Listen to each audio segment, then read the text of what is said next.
morning! Happy Monday, guys! And thank God, it's Monday! Monday na! Yay! Wala lang. Excited. Lagi naman ako excited, diba? Kahit wala namang, pero excited talaga ako. And thank God sa araw na to. And we're still alive and kicking. Diba? Yun palang blessing na. Dun pala magpasalamat na tayo. Kasi, diba? Nagising pa tayo. So, blessing yon. Anyway, ano ba gagawin ko? Bibili pala ako ng mga gamot by later siguro or bukas. Like, kailangan ko ng mga Biogesic, Diatabs, ano pa ba? Yung pang acidic, yung mga ganon. So, kailangan kong bumili nun para in case yung nakalimutan ko, sabihin sa what's in my travel bag. Yun, kasi hindi pa ako nakabili. Natamad akong pumila last week. Kaya, yun. And, mag-aayos muna ako ng order ngayon, guys, bago ako kumain. Kasi hindi pa naman ako ganun kagutom. Uminom lang ako muna ng water. Kasi pag bangon ko, nag-CR agad ako, tapos nag-water ako. So, yun muna. Tapos, mag-breakfast. And then, hindi ko alam kung anong gagawin ko today. Pero, aasikasuin ko muna yung mga order ngayon. Dahil, hanggang Thursday na lang ako mag-receive ng mga order. So, yun lang. Yan guys, mag-aayos muna ako ng mga order ngayong araw na to. Ayan. And mamaya, inaantay ko pa yung mga payment ng iba. So, wait ko lang. So, ayan, magdadefrost muna ako ng ref. Hindi ko nakita. Grabe na pala yung ice, oh. Ayan guys, finally, nakapag-defrost na rin ako ng ref. Maraming salamat sa nag-suggest sa akin na kailangan tutukan ko ng electric fan yung ref. So, maraming salamat. Malaking tulong. As in, dati hirap na hirap ako. Ang tagal-tagal kong mag-defrost kasi nga inaantay kong tumulo lang siya, matunaw lang. So, thank you so much. And ayan, punong-puno naman yung likod namin. Kasi, si Kuya Noy naka-leave daw for 3 months. And then, iba yung magpipick up mamaya. Kaya, dinala ko na lang din yung mga hindi pa nagbabayad. Mamaya pang hapon magbabayad. Kasi mga late naman pupunta si Kuya. Kaya okay lang. Makakahabol pa naman. Dinala ko na rin para wala na, bawas na rin sa gagawin ko. Basta hanggang Thursday ako mag-a-accept ng mga orders and mag-ship. So, yun. And super excited lang talaga ako. Kasi first time namin magta-travel ni Heinz ng talagang sa ibang bansa. Alam niyo, nakakatuwa lang kasi sobrang thank God talagang nag-antay din kami nito. Hindi namin minadali kahit naman kaya namin before. Pero, inuna pa rin namin yung priorities. Kasi kung darating talaga yung pag nakita naman ni God na hardworking ka, may effort ka, talaga ibibigay niya in His time. And napakasarap ng feeling kapag yung mga bagay na gusto mo lang before, nag-antay ka. Alam mo yun, iba yung joy, may peace of mind ka. Basta masaya lang, enjoy lang talaga yung buhay. Kaya, ang sarap lang ng feeling ng gano'n. Yung talagang pag may gusto ka, yes, normal na parang, buti pa sila ganyan. Pero wag mong iti-take yun na talagang magiging parang hate mo na. I mean, i-take mo yun as positive. Like na, halimbawa may mga tao na nakikita mo na hindi mo pa nagagawa yung mga nagagawa nila. Isipin mo lang na mag-work hard ka and darating yung time talaga na talagang i-bless ka ni God na masobra pa sa ina-expect mo. Matutunan talaga tayo makontento and maging masaya lang sa kung anong meron tayo. Talagang pag si God ang nagbigay ng blessings, grabe. Sobrang iba talaga. 100% talagang God is so good talaga sa lahat ng bagay. Kaya trust lang sa Kanya and bawasan natin yung inggit or hatred sa mga puso natin.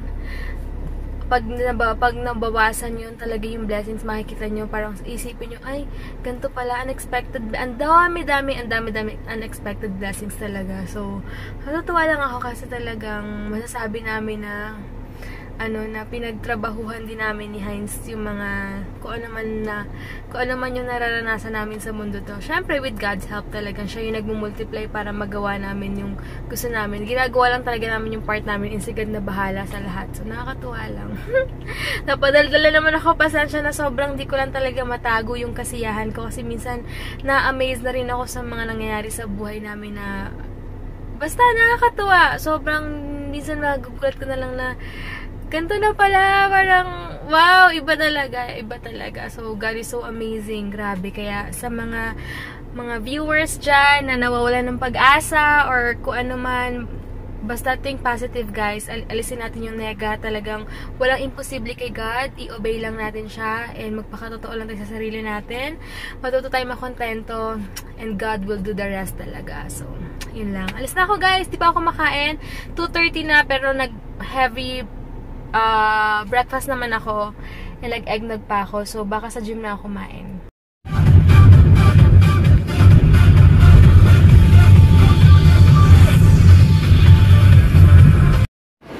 Ito food ko ngayon. Bangus. Hi ka, ate. Hi, ate. Hi. Puyat yan si ate kasi galing siyang patay. Patay ng, ano, pinsan, lolo. Ay, pinsan, tsuhin ng asawa niya. Kapatid ng mama niya. Yes. So, ayan. Kakain ako ng bangus. Sigaw na kainin mo. Ba't di ka kamain dito? Kaya nga. Ito si kuya ang mag-pick up kasi wala si kuya Noy. Magbabakasyon daw ng 3 months. Pero, guys, nag-antay na ako ng oras. Dito pala si Janry. Ay, may nag-comment. Janry for the win. Nakalimutan ko kung sino nag-comment. Pero hi sa'yo. Hi ka. Hindi ko alam kung ako yun eh. May nag-comment na hindi ko alam kung ako yun Ang sabi? Sabi yung na-focus daw yung mukha, nandiri daw siya. Ako ba yun? Hindi. Si Kuya. Si Mr. Clean yun. Si Mr. Clean. Kasi ginan ko sa talaga sa kanya. Ayan. Meet Janry. Yung mga bago namin sa circle of friends namin. Ayan. Circle of friends. Yan, si Glenn. Busy siya. Si John ay nagsimula ng circle eh. Kasi, alam mo naman, medyo bilugan. Lagot ka kaya. Ate!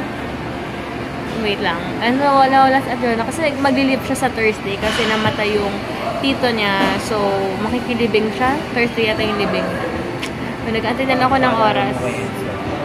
Yan, may tanong daw si Janry. Ano sa tatanong mo? Dali na. Dali na! Itanong mo na.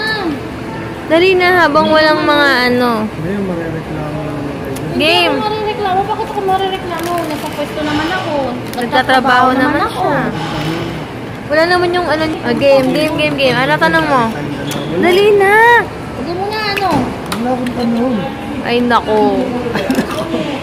Dali na, tanong mo na, Janry. Nahiya na siya, mamaya na lang daw. Game, ano tanong mo? Mamaya na yung... Ito ko ngayon, mag-spinning ako. Hi guys! Taka lang, parang madilim. Bahay na kami! Obvious naman. Ikaw muna, hindi pala naghaha yung asawa kasi kumain kami agad kanina. Hey. So, yun. What's up guys? Just got home and so freaking tired. Nag-ano kami kanina, extended work and for this specific play that we're gonna be having and quite exhausted and, pero kaya naman kasi okay, so busy kasi siya, marami siyang mga pinagagawa kaya minsan kung napapansin nyo pag uwi niya pagod na talaga siya sa pag-uwi niya kaya malapahinga na agad din minsan lang siya nakita sa vlog pero magsasawa kayo soon sa pagmumukha niya. pag off na niya. So, yun lang guys. And maraming salamat sa mga bago subscribe. Hi sa inyong lahat. And sa mga nagko-comment. May nagpapa-shoutout. Baka soon na lang. And then, tawag dito, sila bestie parating na. Kinokontrata niya na ako. Gusto na daw niya makita kami Thursday morning before lunch. Pero, tatry namin. Try namin kasi ang kulit sabi niya pag di daw pumunta ng ganong kaaga. Pagsisisihan ko daw at FO na. Ano yan? Friendship over na. Hakay na pa ako hang. Ayun. Ewan ko dun. Dapat nga Wednesday kaya lang alanganin. So, kaya Thursday na lang daw ako magkikita. Kailangan daw morning. Hindi ko alam kung bakit niya ako kinukulit. Ngayon niya lang ako kinulit ng ganyan. Na kailangan morning daw. Dahil pagsisisihan ko daw talaga pag hindi ako pumunta. Hindi ko alam, baka may surprise or hindi ko talaga, wala ako idea kasi ngayon lang talaga nagkaganyan yan or baka na-miss niya lang talaga ako. And ayun, thank you so much, Macy. Meron na kaming couple watch ng asawa ko. Binili niya kami ng Casio, silver. Pareho kami. Couple watch nga eh. Ayun, may magagamit natin yan sa travel natin. Yun na lang suotin natin. Yun na lang gagamitin namin sa travel namin. So, excited na ako! Sobrang papasalamat tayo kay God sa lahat talaga. Parang nasashock talaga ako sa mga nangyari, pero ito na talaga to. So, yun. Sa mga nagtatanong, yes, magba-vlog kami. Sana mabilis yung wifi sa hotel and sa pagstaya namin sa tita ko para makapag-upload ako agad ng vlog. So, yun. Excited lang ako. So, good night, guys. I love you all and God bless. Yan. Ihabol ko pala, malamig daw sa Macau and Hong Kong. So, alam naman ako, napakalamigin ko. So, ito yung bit-bit kong jacket. Isa lang bibit-bitin ko kasi, ang dami ko ng bit-bit sa bagahe ko. 7 kilos na. So, ito yung binili ko sa Forever 21. Ayan. Ito lang susuotin ko yung sobrang lamigin ako kaya magsa-scarf ako. Scarf. And then, yung susuotin ko papunta, yung distressed pants. Ayan. Tsaka shirt.